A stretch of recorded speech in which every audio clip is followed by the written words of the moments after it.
Hey guys, welcome back to the channel. In today's episode, we're going to be working on a GE profile refrigerator. The symptoms are it's not cooling and it stopped working altogether. So in this video, I'm going to show you how we're going to troubleshoot and make the repair on fixing this fridge. If you're watching this video, you're probably trying to fix your fridge because your food's going to go bad. Don't panic. I'm going to show you how to quickly fix this, get the parts on order, and stay tuned. Thank you. Okay, so this model is a profile, General Electric, and the model and serial number is here. Okay, so for the temperature, we have actual 67, recommended is 0 for the freezer, and the temperature for the refrigerator is actual is 82 and the recommended is 37. So we definitely have an issue here. We're going to go ahead and get that fixed right now. And to troubleshoot and repair this, we're going to need a basic multimeter that can switch from AC, DC, and ohm resistance readings. Phillips screwdriver, 1/4 inch nut driver, and flat tip. First thing we're going to do is locate at the bottom rear of the refrigerator is the rear cover. You're going to remove 7 screws with a 1/4 inch nut driver, like so. And you're just going to pull up and set aside. So for the first test, we don't need to remove the cover plate, but behind this cover plate is a circuit board, and what that does is it takes all of the temperature readings from inside within the refrigerator, and it converts it to a signal and outputs it to the motor controller, which is right here to the left of the motor. And right now I do not feel the compressor on, so we're going to go ahead and troubleshoot why this motor compressor is not running. So we're going to switch the multimeter to the on position. We're going to switch it to 20 volts DC. And with the machine plugged in, you're going to go ahead and locate a signal control cable. It's going to be this one, the red and yellow wires. We're going to go ahead and disconnect this cable and check for 4 to 6 volts DC, or any signal at this point. So depending on the temperature in the refrigerator, you'll have a low or high voltage rating. But at this point, we're just looking for something present, some kind of voltage present. That way we know we have an input into the control device telling the controller to run. Okay, so we've disconnected this cable from the controller. We're going to go ahead and check for voltage, DC voltage. Okay, so I have my leads plugged into the plug, and we are getting 4.3 volts DC. So because we have a voltage there, we can go ahead and plug that back in. Now we're going to switch the multimeter to AC 200, and we're going to check for an AC voltage at the orange and black cable. So we're going to go ahead and separate this cable, squeeze these 2 leads, and pull. And we'll go ahead and put our test probes here. Just double check that you have your meter set to AC 200. Okay, so I have my leads plugged in to the AC input of the controller, and we're getting 120 volts AC. So to conclude these 2 tests, what we have is from the board is outputting 2 signals, a low voltage control signal and a high voltage control signal to the controller, and both control signals are present. So the next thing we need to do is remove the controller and see if there's an output of the controller into the motor. So in order to test the outputs on this controller, we're going to need a special oscilloscope to check the frequencies in the sine wave, because it's a variable speed controller, this motor changes speed based on the temperatures inside the refrigerator. So when you have high temperatures, the motor is going to spin fast and run fast. When you have low temperatures, the motor is going to spin slow. That's how they're getting the efficiency, the power efficiency out of these refrigerators. So to do this next test, you're going to definitely remove power. Remove power from the refrigerator and let it shut down. So with the power removed, the main control power removed, we're going to go ahead and set this controller off to the side. We're going to pry this connector off of the 3 leads of the motor, like so, and then we can set that aside. Okay, so now we have the controller disconnected and totally removed from the motor. We're going to go ahead and test the motor's windings to make sure that they're not shorted to ground or shorted. So, and this will determine if the motor has failed. So there's going to be 2 tests, and what you're going to do is you're going to take your multimeter and you're going to switch it to resistance reading or continuity testing, and you're going to check the continuity of each coil from each one of these terminals on the side of the motor. And what it's going to look like is going to be like this. Here's one induction coil, and this is going to be a 3-phase, and that's your 3-phase motor. And you're going to have 3 terminals, 1, 2, 3, and you're going to take one test lead and put it there and there and test the continuity of this phase, and then from that phase to this phase. So you'll check these 2, and then you'll move this one over to here and you'll check this one and this one. And that is the 2 tests for checking the continuity of the continuity of the motor.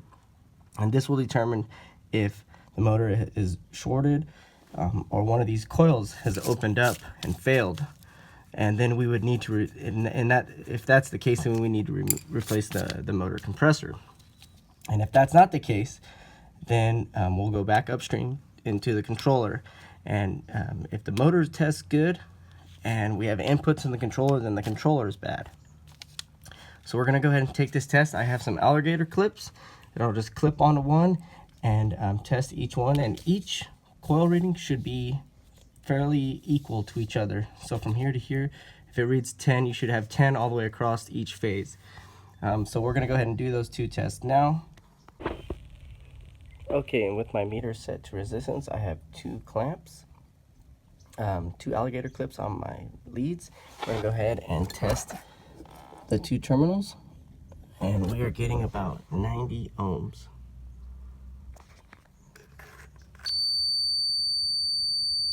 .9.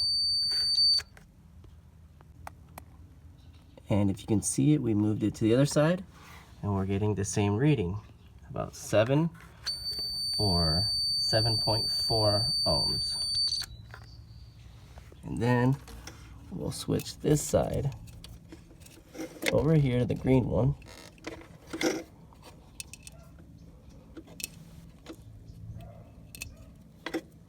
we'll test. From there, we're getting 7.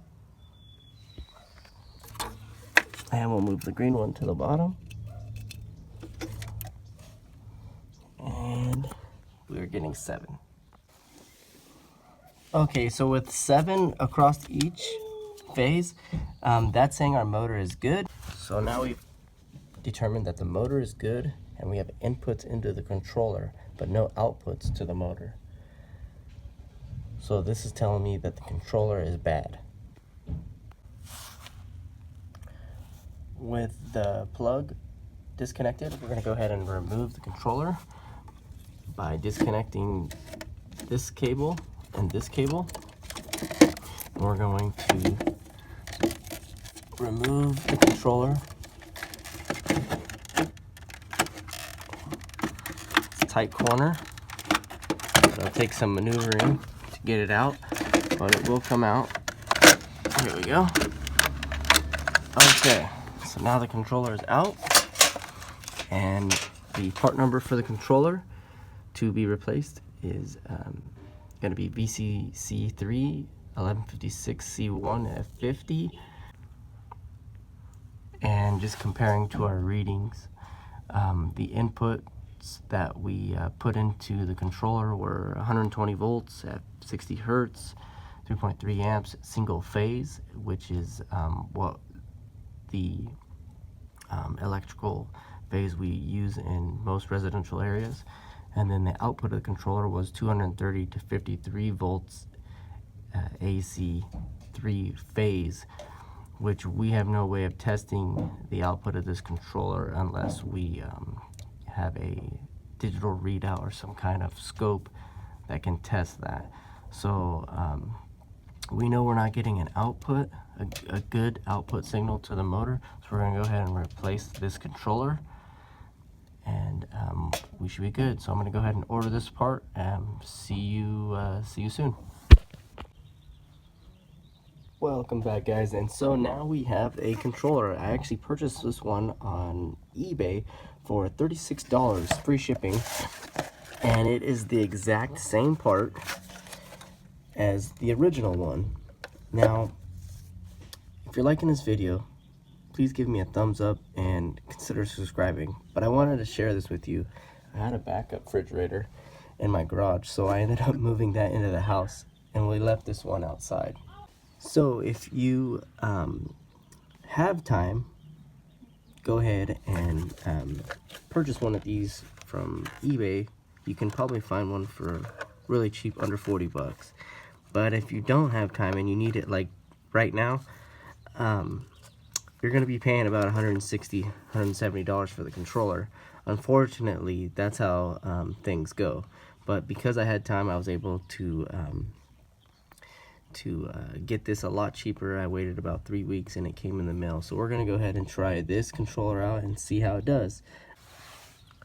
So in order to remove the controller, we're going to need to remove the screw in the front here. Remove this face cover and then disconnect these two connectors, the low voltage signal and then the power signal for the motor. And we'll remove the screw.